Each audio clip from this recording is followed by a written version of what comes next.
Yeah, I think it's been I think it's been 5 years in a row since I've had a book signing at Fountain without rain, and I insist upon seeing that as a good thing because that means five book signings later we're both still here.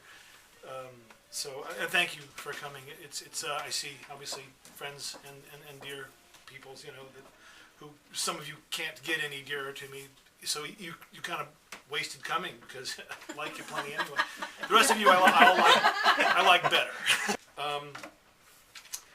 Well, let's say a little bit about the book first. I mean, I'm sorry, I jumped too quickly into doing that.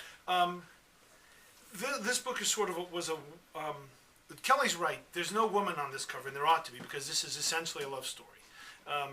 The way, if those of you who read War of the Rats years ago, was a love story. What drew me to that story was dating at Stalingrad. You had this sniper who was going out during the day to kill people, and then he had this woman that he fell in love with who was going out during the day to kill people, and then at night they had to wash the blood off their hands and find a way to fall in love and find a way to be real people with the tragedies of their own lives, the tragedies of the city falling down around them, and the tragedies of their oppressed nation.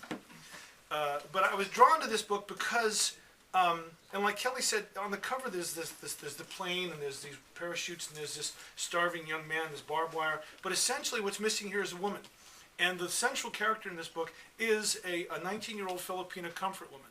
And I was drawn to this story because I'd known about the comfort women. For those of you who don't know who they were, in effect, the Japanese army, when they started conquering a bunch of nations, they already invested Korea, and they had a large chunk of eastern China that they called Manchukuo, and so they conquered the Philippines, of course, and Sumatra and Indonesia and on.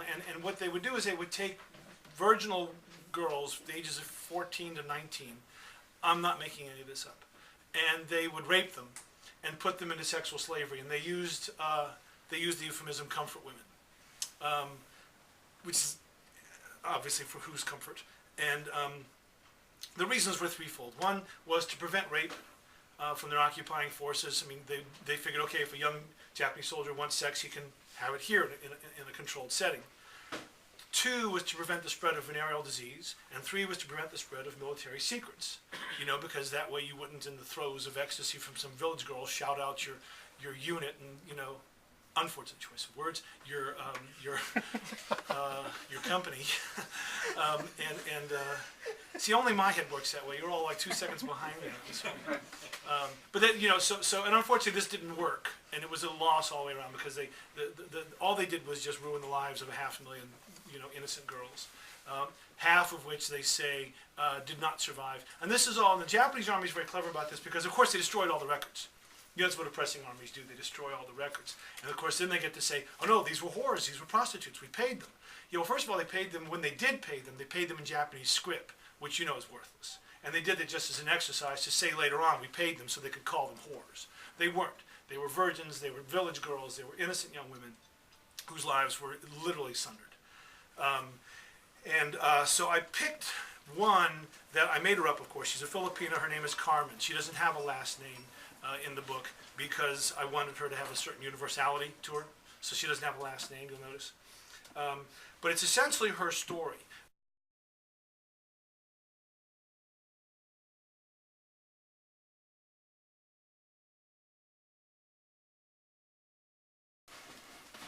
Kelly's paying for security, so we're good. No, really nothing. No, I got one. Yeah, What's your process? I mean, do you write in the morning? When you first get up, do you write before you go to bed? I'm a morning guy. Yeah, I pick the most hectic part of the day to try to carve out and write. What happens at the end of a book is three things. I'm in great shape because I don't eat, and all I do is go to the gym and I don't eat. I don't know anybody, and the people I do know are mad at me. And then I look up and I go, I have to repair a lot of relationships. Because it tends to be immersing, you know, which is why we're such an odd bunch, and hard to love, I think. So yeah, my process is I work in the mornings. I try to be at the computer by 10. I've played my 3 games of free cell. I've read my newspaper. I drink green tea. I gotten into juicing, which is great. An apple, 2 carrots, a bunch of strawberries, some blueberries, down it. And I'm at the computer by 10, and I try to work till 2. And one of the reasons why I go to the gym, which is part of my process, and one of the reasons why I try to eat well, which is part of my process, is because for those of you who read War of the Rats, I developed a sniper. And that sniper, and all the snipers I talked to when I was researching that book told me that the body's the enemy. The body is the enemy of the gun. And to make a good, clean shot, you need to not have a heartbeat. You need to not have hands. You need not to be there. The gun has to be almost without a guide. And I find that writing, if my back hurts, if I'm hungry around noon, if I haven't eaten a good breakfast, you know, if I'm not in physical condition, I literally train to write, if that makes sense. Because I don't like around 11:30, 12 o'clock, oh, my back's killing me, oh, that knee's, you know, throbbing. I sit down at 10, and I literally, if you filmed me, I don't think I ever get up. I don't go get water, I don't nothing, I just sit, I write, and I stay until I'm done for that day. And I don't think I ever stand up. And I can physically do that, at least still. So I want to make sure that you understand that process is not just writing, that it's preparation for writing as well.